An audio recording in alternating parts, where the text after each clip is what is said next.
नमस्कार, स्वागत है आपका इंडिया पर और आपके साथ मैं हूं प्रियांशु मिश्रा। इजराइल हमास का युद्ध कब खत्म होगा या तो अभी पता नहीं है, लेकिन इजराइल और फिलिस्तीन के बीच जारी युद्ध का असर भारतीय अर्थव्यवस्था पर भी पड़ने लगा है।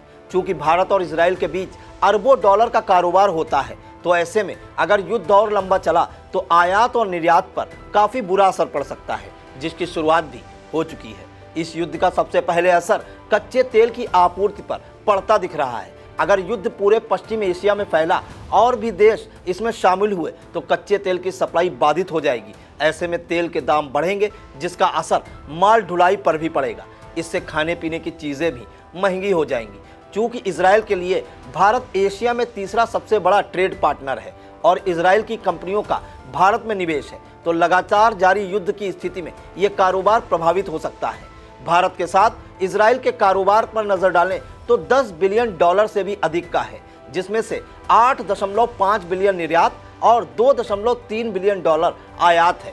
भारत इजराइल से मोती, हीरे, ज्वेलरी, फर्टिलाइजर्स, इलेक्ट्रॉनिक्स, कंपोनेंट और क्रूड ऑयल खरीदता है। इस युद्ध के कारण सोने की कीमतें बढ़ सकती हैं। इस संघर्ष के कारण भारतीय शेयर बाजार में गिरावट भी देखने को मिली है। इजराइल हमास युद्ध के चलते भारत से यूरोप तक बनने वाले इकोनॉमिक कॉरिडोर पर संकट के बादल मंडराने लगे हैं। इसका असर शिपिंग क्षेत्र से जुड़ी कंपनियों के शेयरों पर भी दिखा है। उन कंपनियों के शेयरों में गिरावट देखने को मिली है, जिन्हें इस कॉरिडोर का बड़ा फायदा मिल सकता है। यही नहीं, इजराइल से हथियार खरीदने वाले देशों में सबसे बड़ा खरीदार भी भारत ही है। छिड़े संघर्ष के बीच भारत की उन कंपनियों की भी सांसें अटकी हुई हैं जिनका इजराइल में एक्सपोजर है। इस कंपनियों पर नजर डालें तो TCS, Infosys, Adani Ports, SBI, LNT, Bharat Forge और सन फार्मा आदि बड़ी कंपनियां शामिल हैं। मौजूदा समय इजराइल हमास के बीच चल रहे युद्ध से गुरुग्राम के उद्योगों पर भी बुरा असर पड़ना शुरू हो गया है। दरअसल यहां से गारमेंट, फूड और हस्तशिल्प उद्योगों से माल की सप्लाई होती है। उड़ानें रद्द होने से उद्यमियों को करोड़ों का माल भेजने की चिंता बढ़ गई है। यही नहीं, अगर युद्ध लंबा चला तो इन सेक्टर में काम करने वाले हजारों लोगों के रोजगार पर भी संकट आ जाएगा। चूंकि दिल्ली से इजराइल की उड़ानें रद्द कर दी गई हैं, इससे तैयार माल को उद्यमी नहीं भेज पाएंगे। जबकि एक अनुमान के मुताबिक यहां से हर साल करीब 250 करोड़ रुपए से अधिक का कारोबार होता है। भारत और इजराइल के बीच राजनीतिक संबंधों पर नजर डालें तो बीते कुछ वर्षों में भारत और इजराइल के बीच संबंध काफी मजबूत हुए हैं। मौजूदा समय भारत भी इजराइल के साथ खड़ा हुआ है। इजराइल को 14 मई 1948 को आज़ादी मिली थी। उस समय तत्कालीन प्रधानमंत्री जवाहरलाल नेहरू फिलिस्तीन के बंटवारे के खिलाफ थे।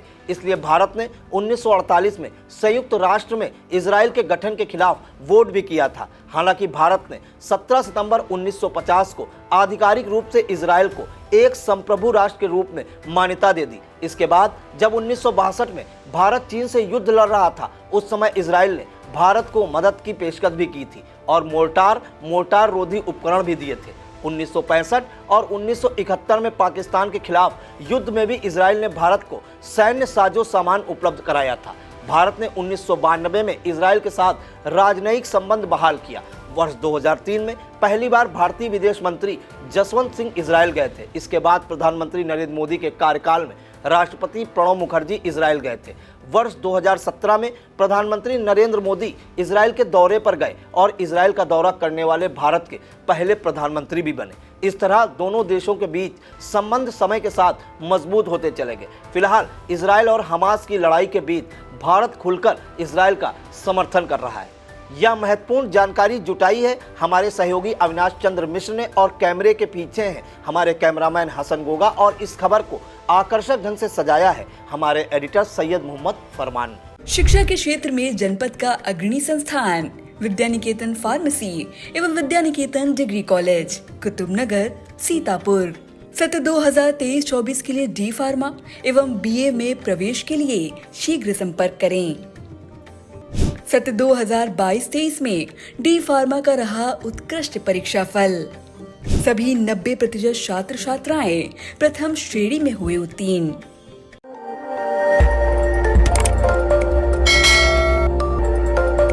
खबर आपकी, नजर हमारी। देखते रहिए आई इंडिया।